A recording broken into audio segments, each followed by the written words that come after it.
Épouse d'Afrique, petite reine noire,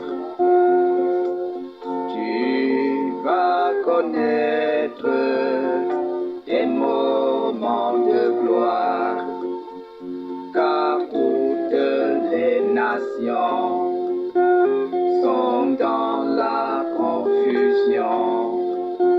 L'Europe, l'Amérique sont dans la politique, mais Dieu est en Afrique, dans tes cœurs magnifiques. Lève-toi, ô Afrique, lève-toi.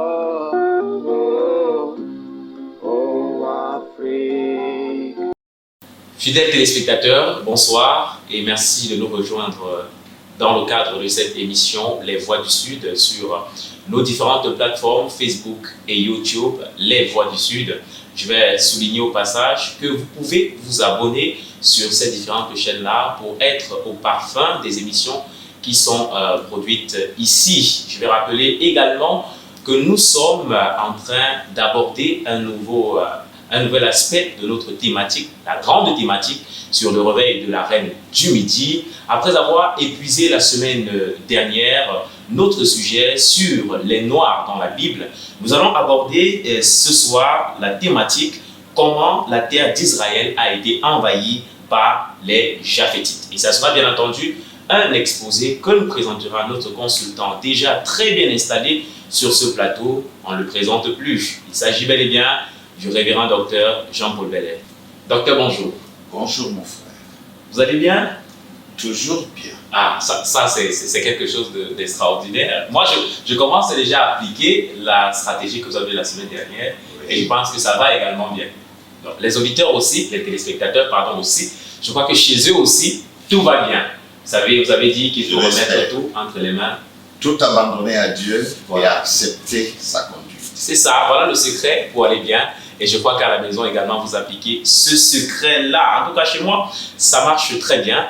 Docteur Jean-Paul Bellet, ce soir, on va aborder un nouvel aspect de notre grande thématique, comme j'annonçais d'entrée de jeu, comment la terre d'Israël a été envahie par des Japhétites. Alors, dites-nous, comment est-ce que cela s'est passé?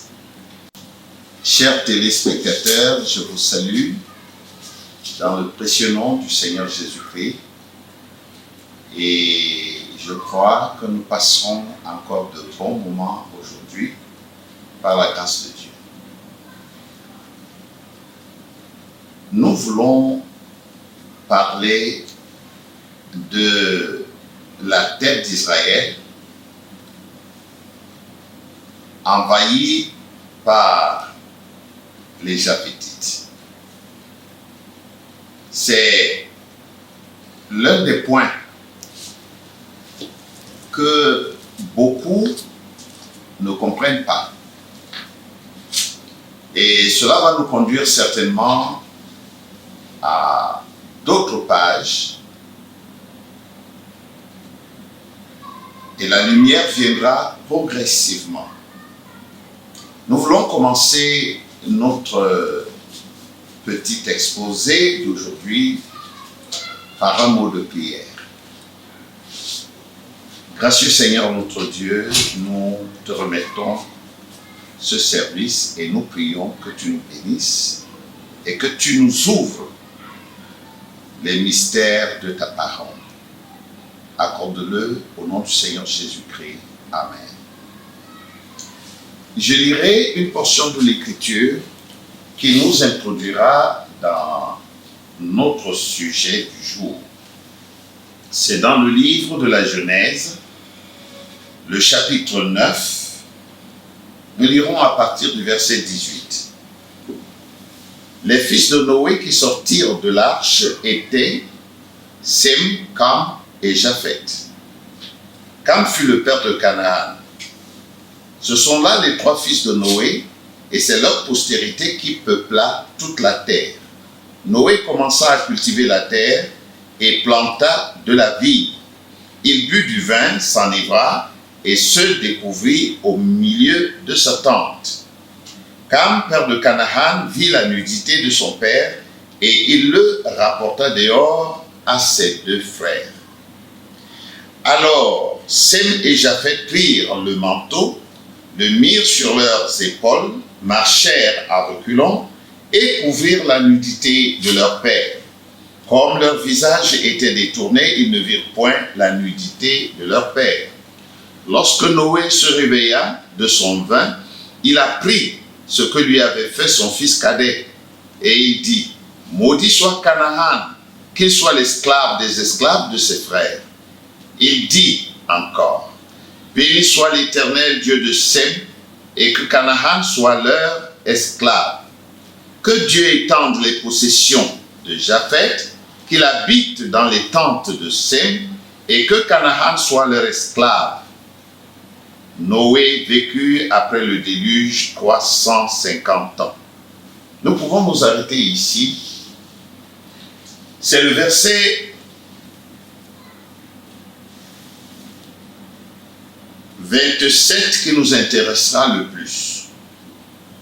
Que Dieu étende les possessions de Japheth, qu'il habite dans les tentes de Sem, et que Canaan soit leur esclave.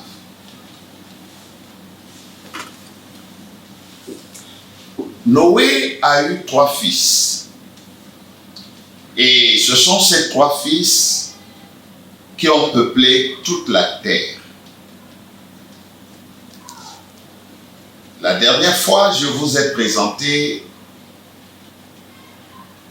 le diagramme qui représente le partage de la terre, ce qu'on appelle la table des peuples. Et nous avons vu que les fils de Sem ont occupé l'Orient et le Moyen-Orient, essentiellement. Les fils de Japheth sont montés au nord. Et les fils de Cam sont redescendus au midi, leur terre d'origine, c'est-à-dire essentiellement en Afrique.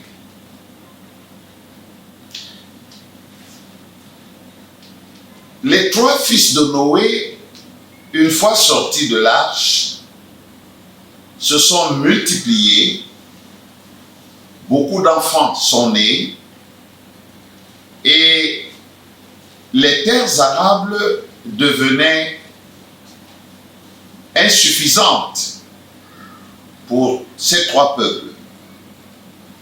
Alors, il y a eu des exodes. Nous avons précédemment dit qu'ils sont tous partis d'Afrique, c'est-à-dire de leur terre d'origine. À la faveur du déluge, ils ont été transportés jusqu'en Turquie, où se trouve le mont Ararat. Du mont de la Turquie, ils se sont dispersés pour occuper toute la terre. Nous avons l'histoire de la Bible qui nous parle de leur installation à Shinéar. Ils sont arrivés à Shinéar où ils ont trouvé une grande plaine et ils s'y sont installés et ils ont formé un royaume. Si donc les Sémites ont pris l'Orient et le Moyen-Orient et qu'ils ont occupé ces terres là-bas, nous comprenons que Sem et sa descendance avaient leur héritage. Les Japhétites avaient le leur. Noé, leur père, avant de mourir, c'est-à-dire presque aussitôt après le déluge, il a prononcé des oracles les concernant. Le premier de ces oracles concernait Cam, dans nos prochaines émissions, nous pourrons revenir sur ce sujet, parlant de la nudité de Noé et de la malédiction de Canaan. Aujourd'hui, ce qui nous intéresse, c'est de savoir comment les terres de Sem ont été envahies par les Japhétites. C'est le résultat d'une prophétie. Et je voudrais souligner ici que beaucoup de choses, presque toutes les choses qui se passent sur la terre, ont été annoncées à l'avance. Malheureusement, quand elles s'accomplissent, beaucoup de gens ne rentrent pas dans les Écritures pour voir leur origine. Noé a prononcé un oracle sur Japheth. Il dit que Dieu étende les possessions de Japheth. Je voudrais d'abord souligner ici que la terre choisie par Japheth est une terre inculte. Ils sont allés au nord et c'est une région qui connaît un froid extrême. Quand il fait chaud, il fait excessivement chaud. Quand il fait froid, il fait énormément froid. C'est une terre qui n'est pas riche, où l'agriculture n'est pas développée, ne pouvait pas être développée. Contrairement à la terre de Cam, dont le sol et le sous-sol sont très riches. Nous voyons aussi que la terre de Japheth, de Sem, a des richesses dans son sous-sol. Il y a le pétrole et d'autres richesses, mais la terre la plus bénie de toutes, c'est la terre de Cam. Les Japhétites, en se multipliant, sont devenus plus puissants que leurs frères, plus puissants que les Sémites, plus puissants que les Camites. À une certaine époque, ils ont donc dominé leurs frères. Les Japhétites, d'abord, dans leur nature, c'est des hommes de guerre. C'est des hommes insatisfaits. C'est des gens, des envahisseurs. Ce sont des usurpateurs par nature. Nous en reparlerons dans d'autres émissions. Japheth s'est multiplié et voyant qu'il ne pouvait pas se suffire de ces terres, il a commencé donc ses invasions. Il est entré en Orient où il a fait la guerre à des peuples qui n'étaient pas au départ des peuples guerriers. La même chose au sud. Et ils ont dominé le peuple de Dieu, le Moyen-Orient, où se trouvait Israël. Nous savons tous que les terres données à Abraham par Dieu, selon la prophétie, s'étendaient depuis le fleuve d'Égypte. Et cette terre couvrait presque toute la Palestine. Mais les invasions des Japhétites ont réduit la terre d'Israël, les possessions d'Israël, et comme Noé l'avait prédit ou l'avait prophétisé, ils sont entrés et ont envahi toutes les terres de Dieu. Lorsque nous lisons dans les prophéties, je ne vais pas lire beaucoup de citations, nous nous attendons à ce que vous posiez vos questions et à ce moment, nous prendrons le temps de lire beaucoup de citations. Lorsque nous lisons les prophéties dans l'Ancien Testament, nous verrons que les Édomites, qui sont les frères d'Israël, se sont unis à d'autres peuples, à d'autres nations, pour combattre Israël et réduire le peuple de Dieu. L'objectif, c'était d'effacer la mémoire d'Israël de la terre. Ils ont donc occupé les terres d'Israël à la faveur de la prophétie de Noé. Parce que quand Noé dit que Dieu étende les possessions de Japheth, c'est que Japheth devienne, qu'il devienne riche, qu'il devienne prospère et qu'il s'étende de tous les côtés. Aujourd'hui, nous voyons que les Japhétites ont bas sur toutes les nations de la terre, de l'Est à l'Ouest et du Nord au Sud. Le Seigneur dit par exemple qu'ils se sont partagés sa terre. Sa terre, c'est la terre d'Israël. Parce que Dieu a deux alliances avec Israël. Ce qui ne doit pas échapper aux gens. Dieu a fait une alliance avec la terre d'Israël que Dieu appelle sa terre. Et Dieu a fait une autre alliance avec les habitants de cette terre, c'est-à-dire les Israélites. C'est pourquoi, par exemple, nous voyons que Dieu n'abandonnera jamais la terre d'Israël. Dieu n'abandonnera pas non plus les Israélites, mais il peut les châtier. Parce que Dieu a dit, vous pouvez lire dans Deutéronome chapitre 29, les malédictions prononcées par Dieu. Vous pouvez lire dans d'autres chapitres, là où Dieu parle d'Israël. Comme le temps est réduit, nous ne voulons pas entrer dans beaucoup de citations maintenant. Dieu dit que si le peuple d'Israël, ou une tribu en Israël, ou un homme, une femme en Israël, abandonne l'Éternel et adore des idoles, son nom sera effacé de dessous les cieux.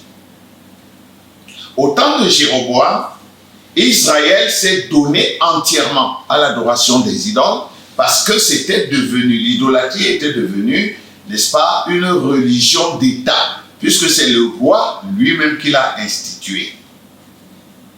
Dieu a donc décidé de chasser Israël de sa terre. Les deux tribus qui ont formé le royaume du Nord ont donc été chassées. Les Assyriens ont pris en captivité les têtes, les élites d'Israël et les ont emportés, les ont amenés en Assyrie. Et dans 2 Rois chapitre 17, nous voyons le roi assyrien Salmanasar V qui prend les gens d'autres peuples et vient les installer en Samarie. C'est à partir de là que les enfants d'Israël ont commencé à perdre leur terre. D'autres les ont donc occupés. Plus tard, Juda va être chassé aussi. Dieu va chasser Juda, toujours à cause de l'idolâtrie. Et quand Dieu les a chassés, ils se sont dispersés. Il y en a qui ont été tués, bien entendu, c'était des guerres. Il y a des captifs qui ont été amenés en Assyrie, ça c'est le royaume du Nord. Quant au royaume du Sud, c'est-à-dire le royaume de Juda, il a été pris en captivité et amené à Babylone. Mais tous ceux qui avaient échappé à la guerre ont fui et sont allés en Égypte. c'est-à-dire en Afrique. Nous savons que l'Afrique est le refuge, le lieu de refuge de Dieu. Chaque fois que Dieu ou son peuple ou ses enfants sont en difficulté, ils ont toujours fui en Égypte. La population d'Israël a donc foncièrement, drastiquement diminué. Et c'est d'autres qui ont occupé leur place. Là encore, c'était des Sémites. Mais quand nous entrons par exemple dans le Nouveau Testament, Israël a subi beaucoup d'exil, beaucoup de captivité. D'abord, en l'an 70 après Jésus-Christ, l'empereur Titus a dispersé les enfants d'Israël. Quand il a continué la guerre que son père avait initiée, parce que Vespasien voulait envahir Israël, mais la nouvelle des élections venues de Rome l'ont obligé à faire demi-tour à rentrer. Après cela, Titus, son fils, est venu et il a envahi Israël. Tout ça, c'est l'histoire. Beaucoup de gens qui ne veulent pas parler de l'histoire, veulent se limiter seulement au message, mais Frère Branham nous a dit que nous devons étudier l'histoire. Les enfants d'Israël ont été chassés de leur terre. Ce n'était pas seulement à ce moment-là qu'il y a eu exil et dispersion. Il y a eu dispersion lors de la Première Guerre mondiale, lors de la Deuxième Guerre mondiale, et les Occidentaux qui dominaient partout à ce moment-là sont allés en Israël, se sont installés. Plus tard, nous savons que d'autres peuples, comme les Khazars, nous allons voir ça plus tard, sont aussi entrés en Israël. C'est ainsi que la population des Israélites, les vrais, était presque inexistante sur leur propre terre. Les Japhétites ont donc envahi les tentes de Sem. C'est l'accomplissement de la prophétie de Noé. Il dit que Japheth va s'étendre, pour lire ça maintenant autrement, Japheth va s'étendre et il va occuper les tentes de Sem. Et il va envahir les tentes de Sem. Maintenant, pour terminer cet exposé, je voudrais vous dire pourquoi Noé a prophétisé que Japheth allait envahir les tentes de Sem. Nous l'avons dit précédemment, les enfants, les fils de Noé, n'avaient pas le même teint de peau et ils n'avaient pas les mêmes problèmes. Japheth avait beaucoup de problèmes. Il avait 3 grandes raisons que nous allons énumérer qui l'ont poussé à devenir l'ennemi de ses frères. Par contre, Sem et Cam sont 2 peuples qui ont toujours marché ensemble, qui ont un destin commun. Japheth était contre ses frères, il les haïssait. La première raison était une raison physique. C'était le teint de sa peau, justement. Japheth était comme un blanc. Il était très clair. Sem était basané et Cam était foncé, il était noir. Or, Japheth, voyant qu'il n'avait pas la même couleur que son père, il était comme un étranger dans la maison. Ses frères étaient beaucoup plus proches de Noé en ce qui concerne la couleur de la peau. Japheth était aigri dans son cœur parce qu'il ne ressemblait pas à son père. La deuxième raison, les terres riches, les terres fertiles, ils n'en ont pas. Là encore, c'était pour eux une raison pour haïr leurs frères. Ils n'ont déjà pas la couleur de la peau de leur père, de leur père, de notre père à tous Noé. Deuxièmement, ils n'ont pas les richesses chez eux que les autres ont sur leur terre. Par exemple, quand nous venons en Afrique, le sol est riche, le sous-sol est riche. C'est en Afrique qu'on trouve le pétrole, on trouve le diamant, on trouve l'or, on trouve le cobalt, on trouve presque tout. Les terres rares, c'est en Afrique. Le pétrole est en Afrique. Et beaucoup d'autres choses qu'on trouve soit en Afrique, soit en Orient, surtout au Moyen-Orient. Nous savons tous que la mer Morte regorge de richesses, des richesses inexploitées qui peuvent nourrir et entretenir le monde entier. C'est ce que nous disent les hommes de science et le prophète Branham l'a confirmé. La troisième raison des Japhétites de nourrir la haine qu'ils ont contre les autres races, contre leurs frères, c'est-à-dire les Sémites et les Kamites, c'est une raison spirituelle. Donc nous avons dit qu'ils ont trois raisons. Une raison physique qui touche le corps, la peau, la ressemblance à leur père commun. La deuxième raison est matérielle. Ils n'ont pas eu des terres fertiles comme Sem et Cam. Et la troisième raison est spirituelle. Eh bien, Japheth est le fils aîné de Noé. Et nous savons tous que le droit d'aînesse est un droit sacré. C'est un droit divin. Mais lorsque Noé va sortir de l'arche, il va plutôt confier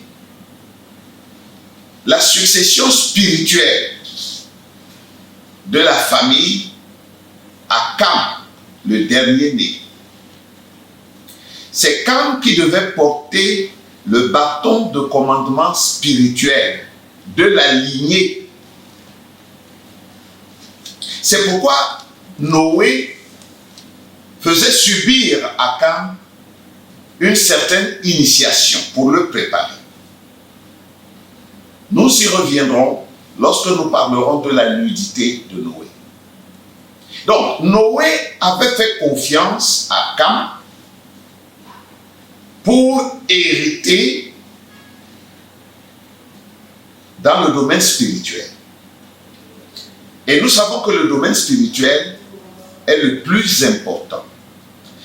Lorsque Cam a commis son erreur et qu'il n'a pas su interpréter le mouvement, le geste de Noé, le bâton de commandement lui a été arraché. Et au lieu même cette fois-là que Noé le donna à Japheth, Noé l'a plutôt donné à Sem. C'est pourquoi en bénissant Sem, il dit au verset 26 du chapitre 9 de la Genèse que nous avons lu, Noé dit: béni soit l'Éternel, le Dieu de Sem.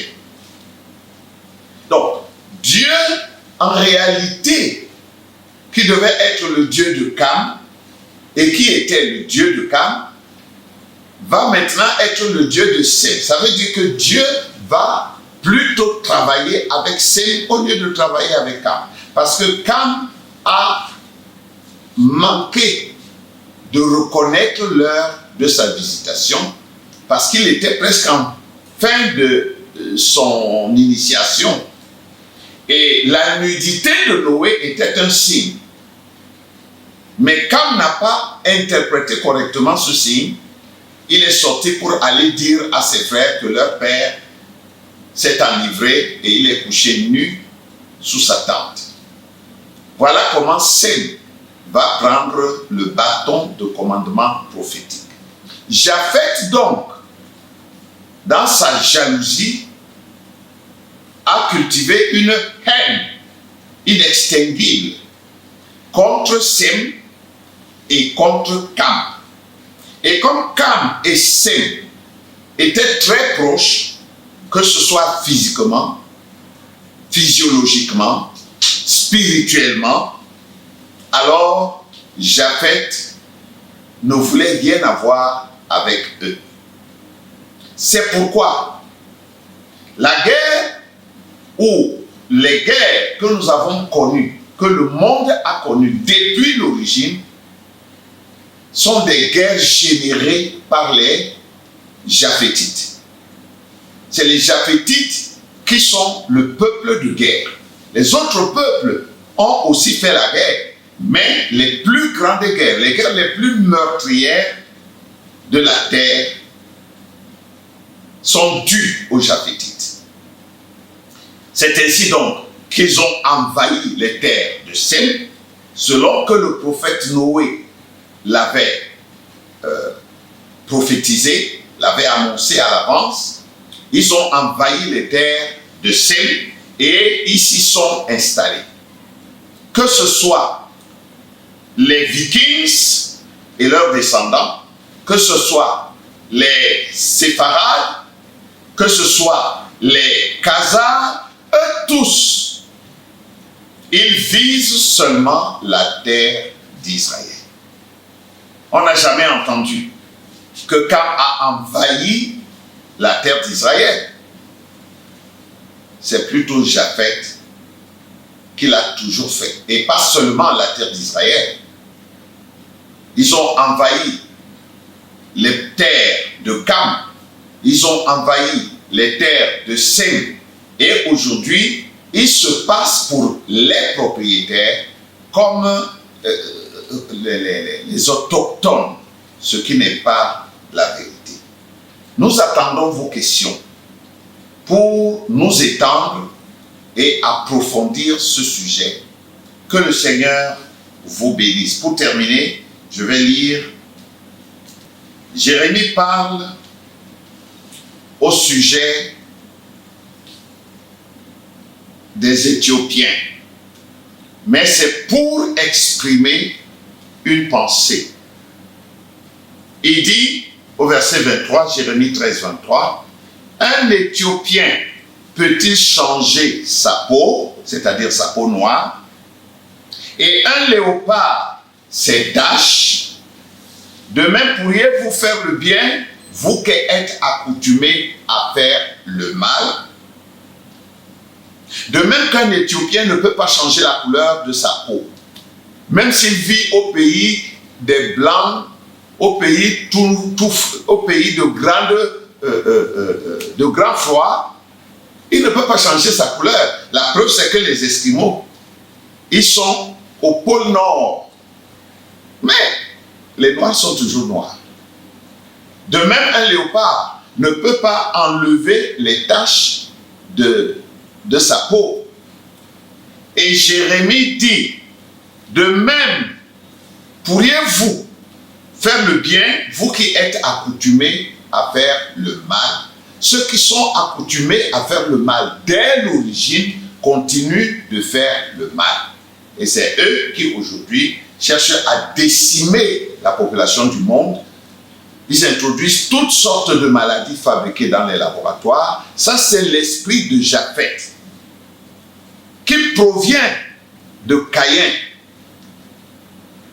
Les gènes de Caïn sont passés par les fils de Noé et se sont étendus, bien sûr, dans toutes les races, mais particulièrement dans la race de Japheth. Mais nos chers téléspectateurs qui nous ont suivis, comme nous l'avons dit au départ, il est difficile d'entrer en profondeur pour peu de temps. Mais si vous posez des questions, nous essayerons d'entrer plus profondément dans ces choses et de donner les références scripturaires, toutes les références nécessaires. Que Dieu vous bénisse. Que Dieu vous bénisse également, Dr Jean-Paul Benet, une fois de plus. Merci. Brillant exposé sur cette thématique. On espère que les auditeurs, les téléspectateurs à la maison ont retenu cet exposé qui a été développé par le docteur Jean-Paul Bellet. Et comme on précise toujours, ne manquez pas de poser des questions si vous en avez. C'est à partir de vos questions également que nous saurons comment aborder les sujets que nous avons ici dans le cadre de cette émission. Et le temps ne nous permettant pas également de nous étaler longuement sur nos différents sujets, vous pourrez aller sur la page Facebook et YouTube Tabernacle de l'Aigle, où vous retrouverez tous ces exposés-là détaillés sur une longue durée. Donc, si vous avez le temps, vous pouvez aller sur ces différentes plateformes-là pour avoir des exposés en entier sur les sujets qui sont développés ici dans cette émission Les Voix du Sud. Et je rappelle que le lien de ces pages seront mis en description de cette vidéo. Allez justement et tapez sur ce lien. Vous serez dirigé sur les pages concernées. On se donne rendez-vous, comme toujours, dimanche prochain lorsqu'il sera 20h. Ne manquez pas un nouveau numéro, Les Voix du Sud. Que Dieu vous bénisse à l'écoute de cette émission. Shalom. Épouse d'Afrique, petite reine noire, tu vas connaître des moments de gloire, car toutes les nations sont dans la confusion. L'Europe, l'Amérique sont dans la politique, mais Dieu est en Afrique, dans tes cœurs magnifiques. Lève-toi, ô Afrique, lève-toi.